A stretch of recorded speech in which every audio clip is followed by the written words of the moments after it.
Sa ngalan ng Ama, ng Anak, at ng Espiritu Santo, Amen. sumainyo ang Panginoon. At sumaiyo rin. Mga kapatid, ngayon po ang dakilang kapistahan ni na Apostol San Pedro at San Pablo. Upang maging marapat gumanap sa banal na pagdiriwang, pagsisihan natin ang ating mga kasalanan.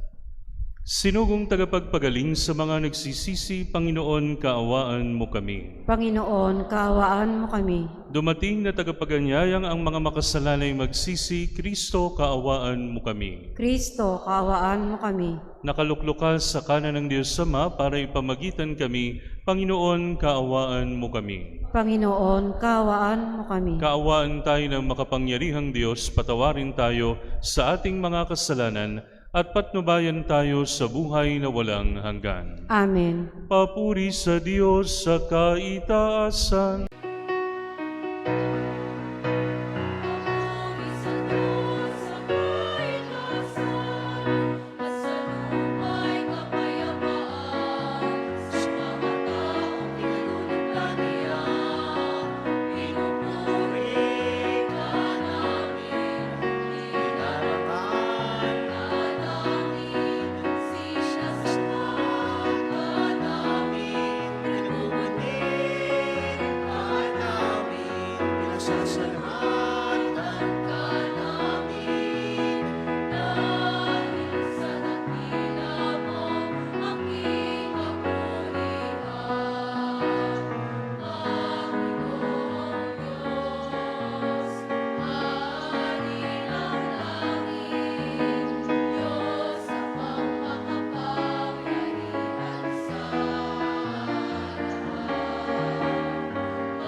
Manalangin tayo. Ama naming makapangyarihan, ipagkaloob mong kami matulungan ng pagdalangin ng mga apostol, San Pedro at San Pablo, upang iyong ibinigay na tagapagdulot ng iyong mga pangunahing kaloob sa iyong simbahan ay maging tagapaggawad din ng tulong sa pagkakamit ng kaligtasan sa pamamagitan ni Hesukristo kasama ng Espiritu Santo, magpasawalang hanggan. Amen.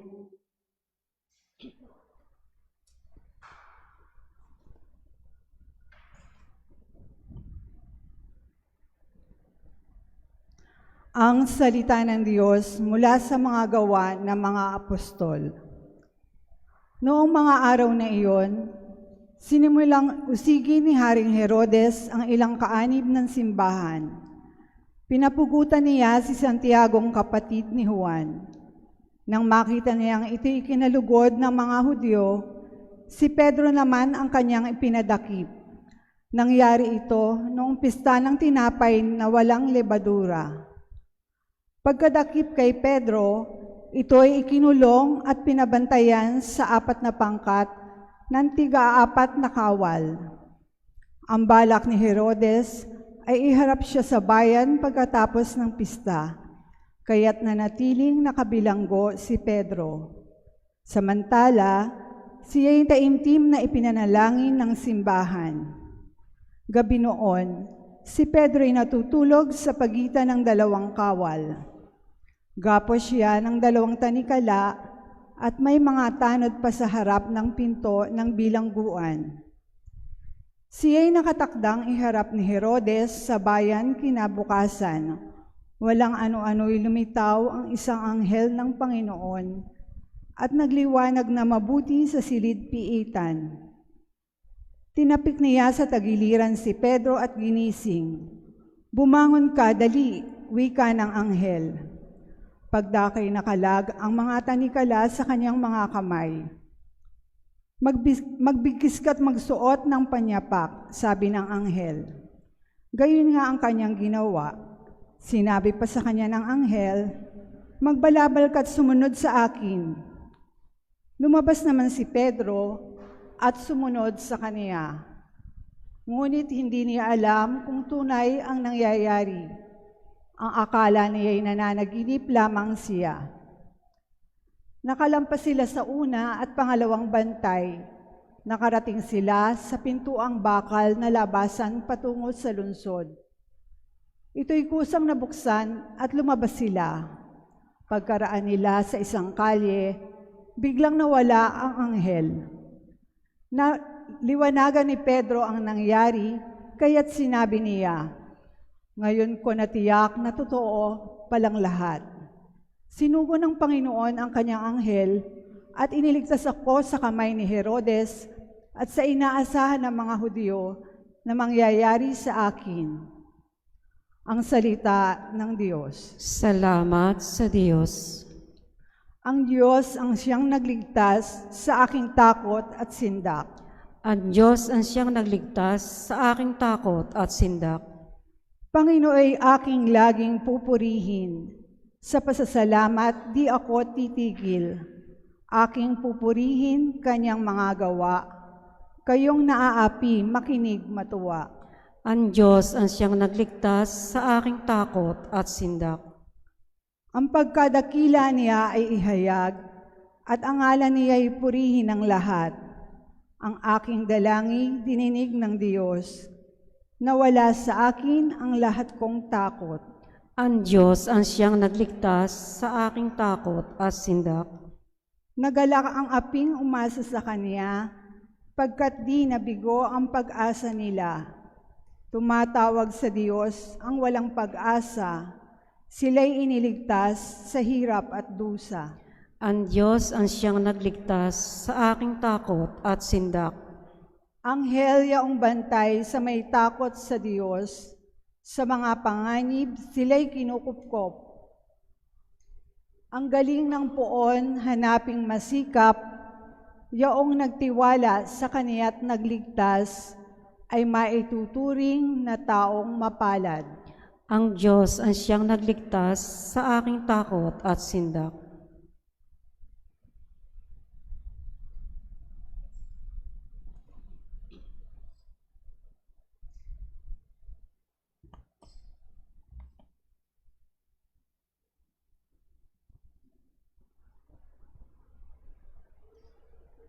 Ang salita ng Diyos mula sa ikalawang sulat ni Apostol San Pablo kay Timoteo.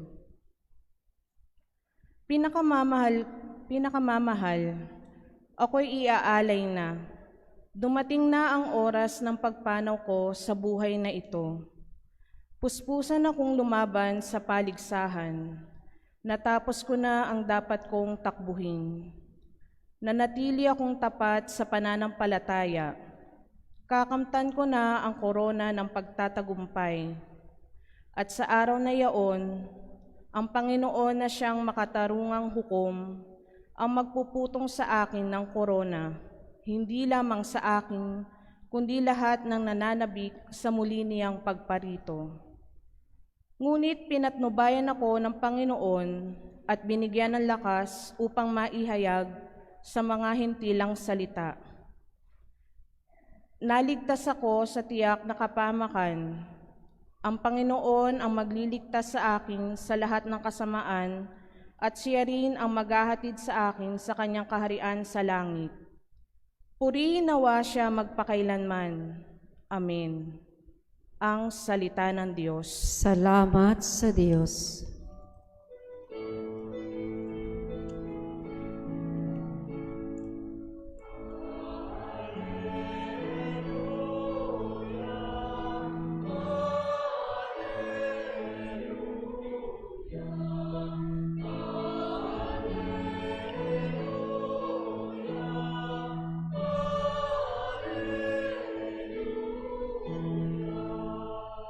Sabi ni Jesus na mahal, dalhin ninyo ang aking pasan, kaamuan ko'y tularan.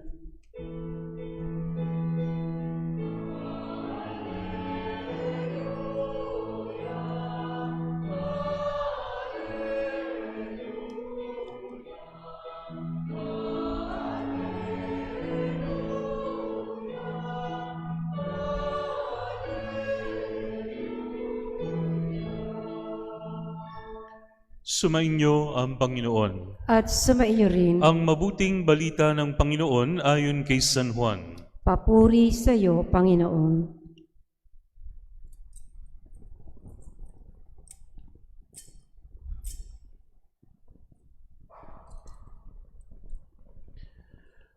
Nang muling nagpakita si Jesus sa mga alagad niya at nang makakain sila, tinanong ni Jesus si Simon Pedro, "Simon, anak ni Juan, iniibig mo ba ako ng higit kaysa mga ito?"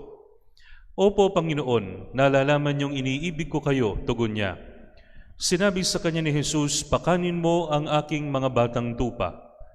Muli siyang tinanong ni Jesus, "Simon, anak ni Juan, iniibig mo ba ako?" Sumagot si Pedro, "Opo, Panginoon, nalalaman ninyong iniibig ko kayo." Ani Jesus, "Pangalagaan mo ang aking mga tupa." Pangatlong ulit ni tinanong siya ni Jesus, "Simon, anak ni Juan, iniibig mo ba ako?" Nalungkot si Pedro sapagkat makaikatlo siyang tinanong, "Iniibig mo ba ako?" At sumagot siya, "Panginoon, nalalaman po ninyong lahat ng bagay, nalalaman niyong iniibig ko kayo." Sinabi sa kanya ni Jesus, "Pakanin mo ang aking mga tupa." Tandaan mo, noong kabataan mo pa, ikaw ang nagbibihis sa iyong sarili at lumalakad ka kung saan mo ibig. Ngunit pagtanda mo, iuunat mo ang iyong mga kamay at iba ang magbibihis sa iyo at dadalhin ka kung saan hindi mo ibig. Sinabi niya ito upang ipakilala kung paano mamamatay si Pedro at sa gayon mapararangalan niya ang Diyos. Pagkatapos, sinabi sa kanya ni Jesus, "Sumunod ka sa akin." Ang mabuting balita ng Panginoon. Pinupuri ka namin, Panginoong Jesucristo. Sa ngalan ng Ama, ng Anak at ng Espiritu Santo. Amen. Magandang gabi po sa inyong lahat. Mga kapatid, sunod-sunod po ang ating mga dakilang kapistahan. At ngayong linggo ay ipinagdiriwang natin ang dalawang dakilang apostol, si San Pedro at si San Pablo. Ito pong dalawang apostol na ito, mga kapatid, ang haligi ng ating simbahan. Pero mga kapatid, kamukha natin, sila po ay mga tao rin. Kapag tinignan natin ang mga simbahan at nakita natin ang mga santo, para bagang sila'y mga superhero, para bagang sila'y hindi nagkasala sa kanilang buhay, at parang wala silang kapistahan. Pero ang katotohanan, mga kapatid, tayo po, Tayo po ay kamukha rin nilang mga ordinaryong tao, nagkakamali at hindi perpekto. Si San Pedro, mga kapatid, kung mapapansin po natin, kung hindi siya tumatakas, siya'y itinatakas. At sa atin pong first reading, narinig natin kung paanong itinakas siya ng anghel. Bakit siya itinakas? Kasi nakulong siya. Ipinakulong siya, inuna si Santiago, pinapugutan ng ulo, balak siyang isunod. Kaya po ang ginawa sa kanya, dinetain muna siya bago siya pugutan ng ulo. Pero siya po ay itinakas ng anghel. Yung tema po, mga kapatid, ng pagtakas at itinatakas ay lagi po doon sa buhay ni Pedro. At mga kapatid, si San Pablo naman po, kung makikita ninyo kahit na pakinggan natin ang kanyang mga sulat, si San Pablo ay mayabang. Kung si Saint Peter ay avoidant, si Saint Paul mayabang. Bakit siya mayabang? Kasi matalino. Yun ang downfall ni Saint Paul. Kung si San Pedro, takbo ng takbo, ito namang isa, sugod ng sugod. Pero mga kapatid, kahit may kapintasan sila pareho, ginamit ng Diyos ang kanilang imperfection para yung perfect plan niya para tayo mailigtas ay maisakatuparan. Mga kapatid, hindi ibig sabihin kapag nakilala na natin ang Diyos, magbabago na instantly ang lahat sa atin. Agree ba kayo na kapag nakilala niyo na si Kristo, magbabago lahat sa buhay ninyo? Hindi. May mga lapses, may mga pagdapa, may mga pagbaksak, may mga pagpunta uli sa pagkakasala. At makikita po ito sa buhay ni San Pedro at ni San Pablo. Si Saint Peter, mga kapatid, narinig po natin na ilang beses niyang sinabing, Lord, ipagtatanggol ko kayo kahit hanggang kamatayan. Pero nung tinatanong siya ng babae doon sa hardin kung ikaw ba'y kasama ni Jesus, ilang beses siyang humindi? 3. Nabuhay na maguli ang Panginoon. Nabigyan na sila ng lakas, naibigay na Espiritu Santo. Pero nung merong kinakailangang pag-usapan at kinakailangang mag-intervene ni Saint Peter, yan po ay usapin ng tuli. Hindi ba? Nung kailan ba yung nakakaraan na puro tuli yung pinag-uusapan natin dito sa misa? Ano ginawa ni Saint Peter? Tumahimik. Hindi nagsalita. Avoidant na naman. Umiiwas na naman. Kaya ano sabi ni San Pablo sa kanya? Ikaw dapat nagsasalita ka eh. Ikaw ang pinuno ng simbahan, ba't ganyan ka? Nabuhay na si Jesus noon natanggap ni nila Espiritu Santo. Pero si San Pedro, ganun pa rin. Parang tayo. Bininyagan tayo. Minsan pag nagsisimba tayo, parang filled na filled tayo ng Holy Spirit. Pero after nun, babaksak na naman tayo. Kamukha ni San Pedro. Si Saint Paul. Si Saint Paul, mga kapatid, nung nakilala niya si Kristo at nawala yung kaliskis sa kanyang mga mata, nagbago ba yung kanyang pagiging mayabang? Parang mas lalong tumindi pa yata eh. Kasi nung siya po ay nangangaral sa mga simbahan na kanya itinatag, may mga pagkakataon na nagagalit siya. Hindi pa rin nawala yung kanyang kapintasan, yung kanyang pagiging arrogant at kanyang pagiging mayabang. Pero hindi naging hadlang ito, hindi naging hadlang yung kayabangan ni San Pablo at yung pagiging avoidant ni Saint Peter sa plano ng Diyos. Bakit? Kasi itong dalawang ito, naging bukas sa pagkilos ng Diyos sa kanilang buhay. Ibig sabihin, they are open to grace. Kahit na ilang beses sila magkamali, kahit ilang beses sila na lumayo muli sa Panginoon, sila po ay lumalapit. At ganoon naman, mga kapatid, ang buhay Kristiyano. Ang buhay ng Kristiyano ay buhay ng pagdapa at buhay ng pagbangon. Ang buhay ng Kristiyano ay buhay ng paglayo dahil sa ating kasalanan at buhay ng pagbalik muli dahil sa ating pagsisisi. Ganun po ang buhay nila at ganun ang buhay natin. Mga kapatid, hindi natatapos lamang sa pagkadapa ang buhay ng dalawang alagad na ito. Bakit? Kasi at the last moment of their life, pinatunayan nila yung kanilang pagmamahal sa Diyos. Si Saint Peter, nung sinusunog ang mga Kristiyano sa Roma, he was the Bishop of Rome, the first Pope. Ngayon, no ang mga Kristiyano yung sinusunog sa Roma, tatakas na naman siya. Nagpunta siya roon sa tinatawag na Appian Way, doon sa dumaan. At mga kapatid, doon sa kanyang pagtakas, natatakot kasi siyang mamatay Nakasalubong niya si Kristo. At sinabi niya, Panginoon, saan po kayo pupunta? Ang sabi ng ating Panginoon, babalik ako doon. Sasamahan ko yung mga Kristiyano, magpapapako uli ako sa krus. Kasi tatakas ka na naman. Kaya ano po ang ginawa ni St. Peter? Bumalik siya at namatay siya kasama ng mga Kristiyano.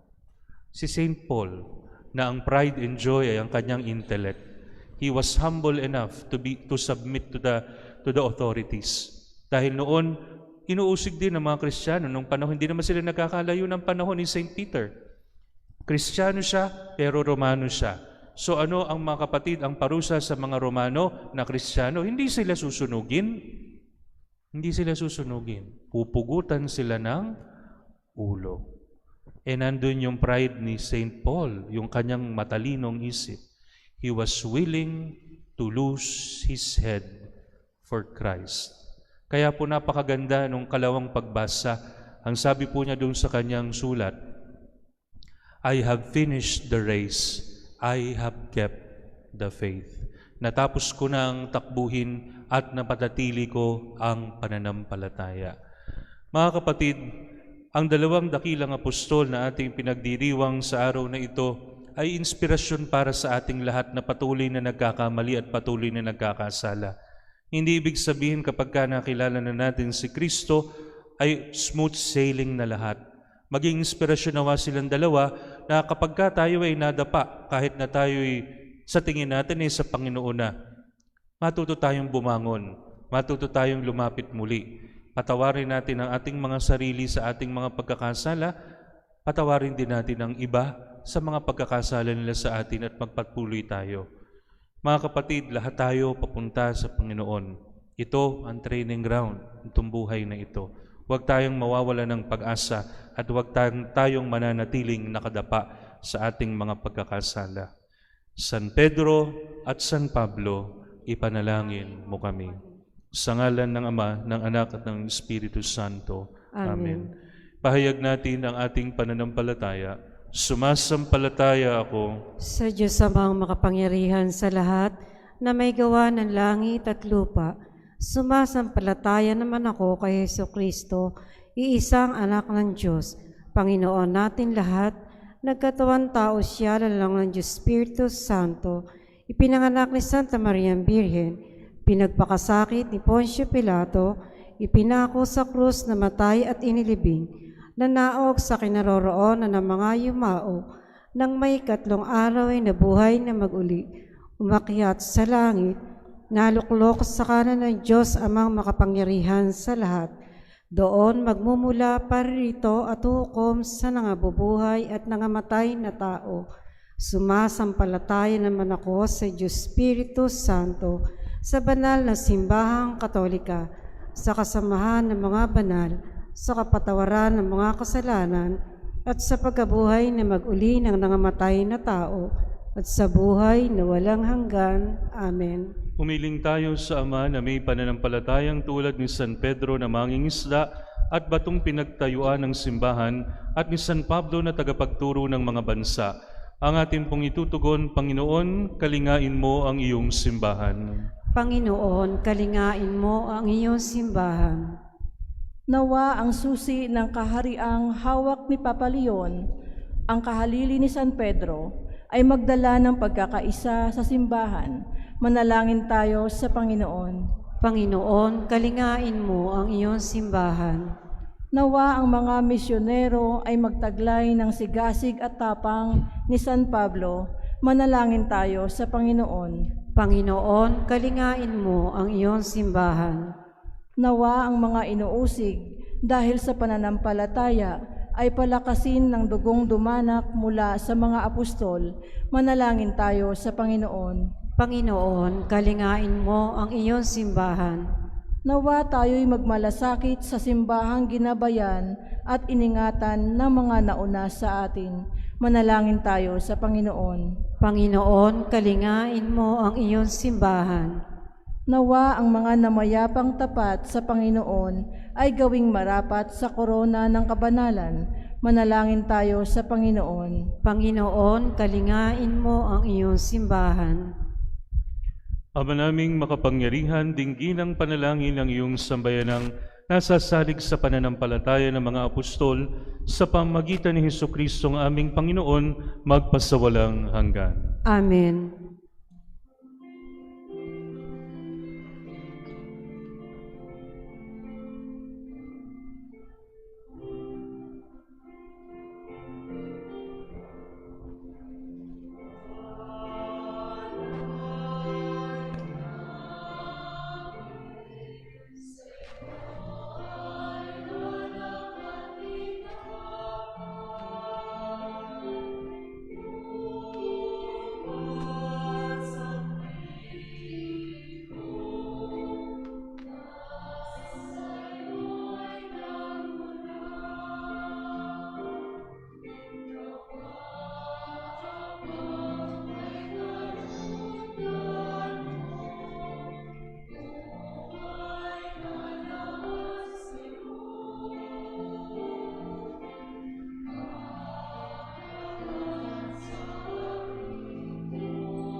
Manalangin kayo mga kapatid upang ang paghahain natin ay kalugdan ng Diyos amang makapangyarihan. Tanggapin nawa ng Panginoon iyong paghahain sa iyong mga kamay, sa kapurihan niya at karangalan sa ating kapakinabangan at sa buong sambayanan niyang banal. Ama naming lumikha ngayong idinarangal sina Apostol San Pedro at San Pablo sa dakilang kapistahan, inihahanda namin sa hapag ng iyong banal na dambana ang aming mga alay upang kaming nangangambang may malaking kakulangan ay pagmagandang looban mong suklian ang dakilang kapupunan. Sa pamamagitan ni Jesucristo kasama ng Espiritu Santo, magpasawalang hanggan. Amen. Sumainyo ang Panginoon. At sumaiyo rin, Itaas sa Diyos ang inyong puso at diwa. itinaas na namin sa Panginoon. Pasalamatan natin ang Panginoong ating Diyos. Marapat na siya ay pasalamatan. Ama naming makapangyarihan, tunay ngang marapat na ikaw ay aming pasalamatan. Niloob mo ngayon aming ikagalak na si San Pedro at San Pablo'y kapwa matapat sa pananampalatayang inihayag at inilaganap. Binuo ni San Pedro ang sambayan ng tinipon ng anak mong pinanaligan ng ilan sa Israel noon. Si San Pablo'y tagapagturo at tagapagpaliwanag sa iba't ibang mga tao na nais mong matawag. Silang dalawang mayroong magkaibang larangan sa paglilingkod ay kay Kristo sa iisang sambayanan. Kapwa nila itinamo ang putong ng tagumpay na ngay dinarakila sa buong sanlibutan. Kaya kaisa ng mga anghel na nagsisiawit ng papuri sa iyo nang walang humpay sa kalangitan, kami nagbubunyi sa iyong kadakilaan.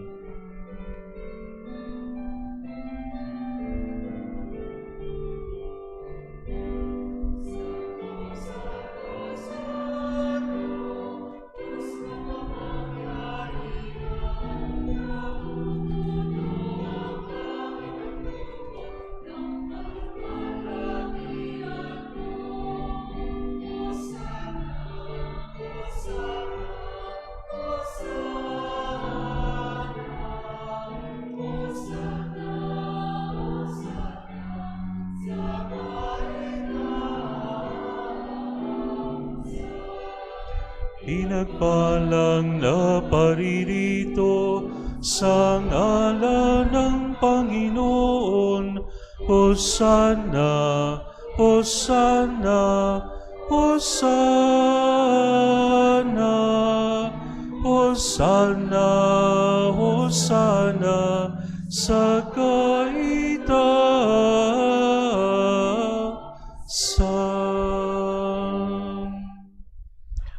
Ama naming banal, ikaw ang bukal ng tanang kabanalan, kahit sa pamagitan ng iyong Espiritu, gawin mong banal ang mga kaloob na ito, upang para sa amin maging katawan at dugo ng aming Panginoong Hesukristo.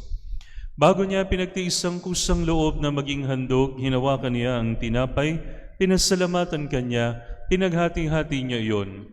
Iniabot sa kanyang mga alagad at sinabi, "Tanggapin ninyong lahat ito at kanin. Ito ang aking katawan na ihahandog para sa inyo."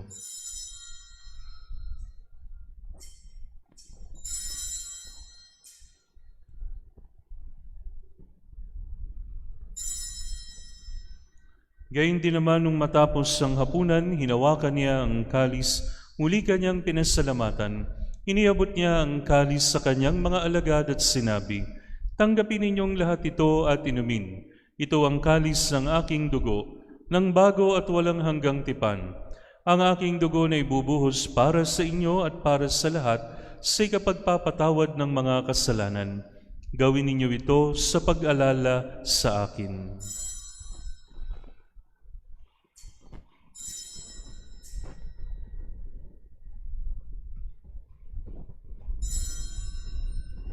Ipagbunyi natin ang misteryo ng pananampalataya.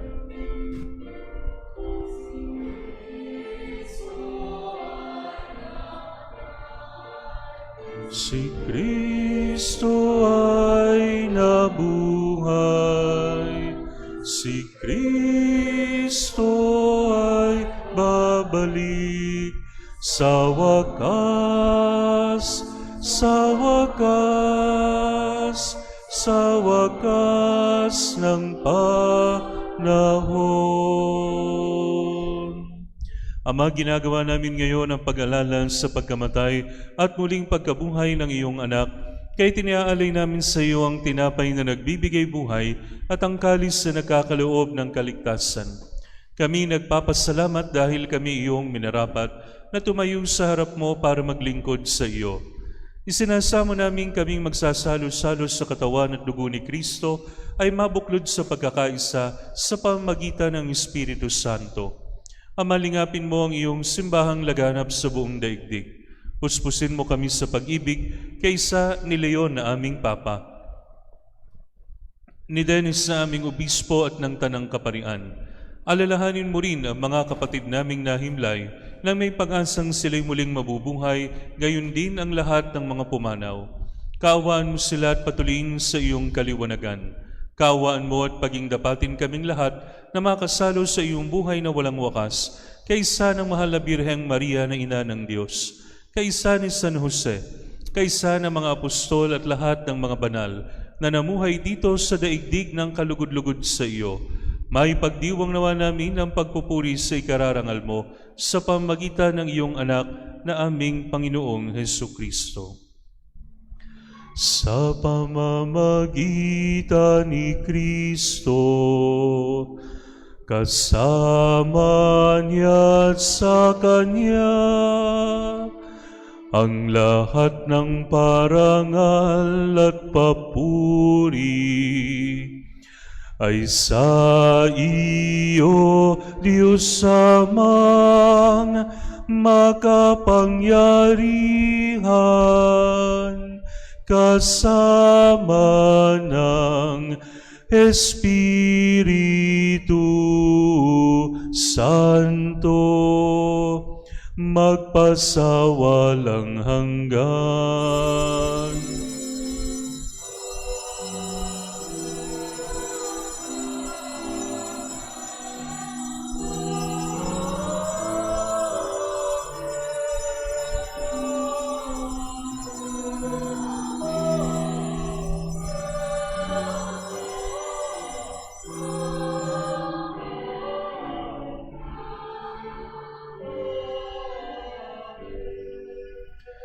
Sa tagubili ng mga nakagagaling na utos sa turo ni Jesus na Panginoon natin at Diyos, ipahayag natin ng lakas loob.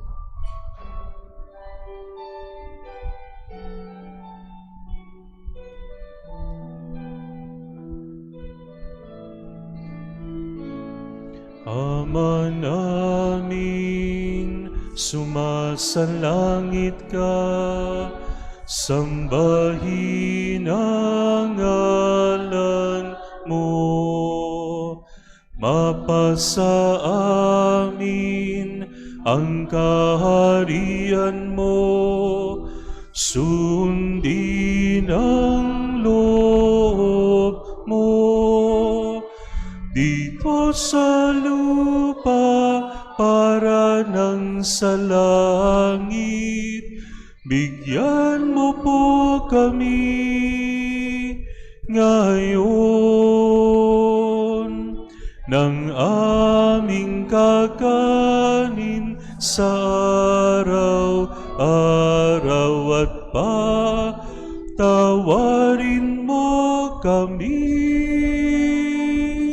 sa aming mga sala, para ng pagpapatawad namin sa nagkakasala sa amin.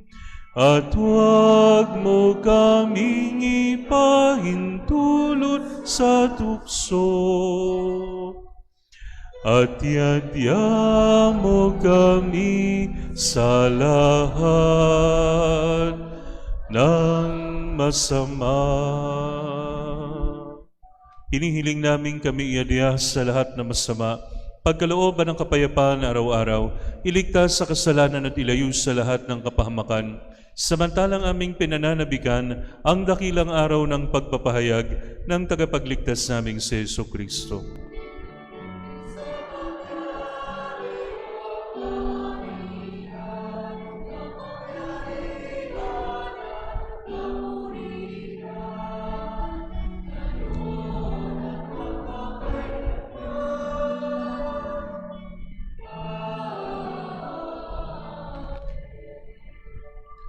Panginoong Hesukristo, sinabi mo sa iyong mga apostol, kapayapaan ang iniiwan ko sa inyo, ang aking kapayapaan ang ibinibigay ko sa inyo. Tunghayan mo ang aming pananampalataya at huwag ang aming mga pagkakasala. Pagkalooban mo kami ng kapayapaan at pagkakaisa ayon sa iyong kalooban, kasama ng Espiritu Santo, magpasawalang hanggan. Amen. Ang kapayapaan ng Panginoon ay laging sumainyo. At sumaiyo rin. Magbigayan kayo ng kapayapaan sa isa't isa.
Ito ang kordero ng Diyos, ito nag-aalis ng mga kasalanan ng sanlibutan.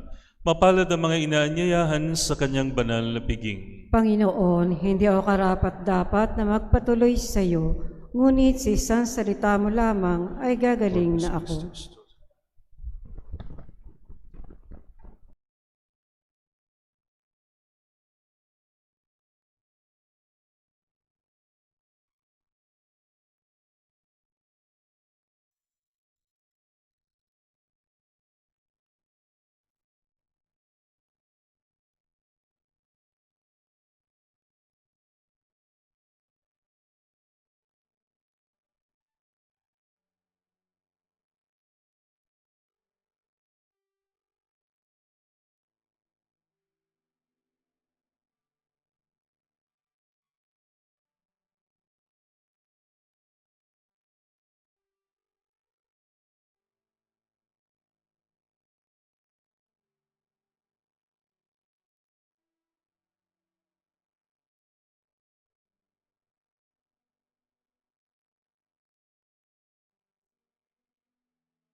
Manalangin tayo.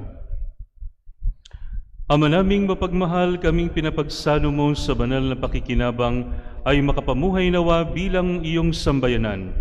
Nananatili sa itinuro ng mga apostol sa paghahati-hati ng tinapay, nakakaisa sa damdamin at isipan at pinatatatag ng iyong pagmamahal. Sa pamagitan ni Hesukristo kasama ng Espiritu Santo, magpasawalang hanggan. Amen. Sumainyo ang Panginoon. At sumaiyo rin. Iyuko ninyo ang inyong mga ulo para sa pagbabasbas. Pagpalainawa kayo ng makapangyarihang Diyos na nagpatibay sa inyong pagkaanib sa kanyang simbahan na itinayo sa ibabaw ng matatag na bato ng pananampalataya ni San Pedro upang kayo magkaroon ng pananalig na walang hanggan. Amen. Pagkalooban nawa kayo ng Diyos ng ulirang pamumuhay na makaakit sa kapwa-tao para mapalapit kay Jesus sa pamamagitan ng aral ng pananampalataya na sinikap ni San Pablo na kapiling niya magpasawalang hanggan. Amen. Ang mga susi ng langit na nasa pag-iingat ni San Pedro at ang salita ng Diyos sa ipinahayag ni San Pablo, ang kanilang katapatan hanggang kamatayan at ang kanilang pagdalangin para sa inyong kapakanan ay maghatid nawa sa inyo sa kinamtan ni San Pedro pakundangan sa kanyang pagkapako sa krus at pagtanggap ni San Pablo sa korona ng buhay pakundangan sa kanyang pagtitiis mapugutan. Iyon ay ang buhay na walang hanggan. Amen. At pagpalain kayo ng makapangyarihang Diyos Ama, Anak at Espiritu Santo, Amen. na ialay ng banal na misa, humayo kayong taglay ang kapayapaan ni Kristo. Salamat sa Diyos.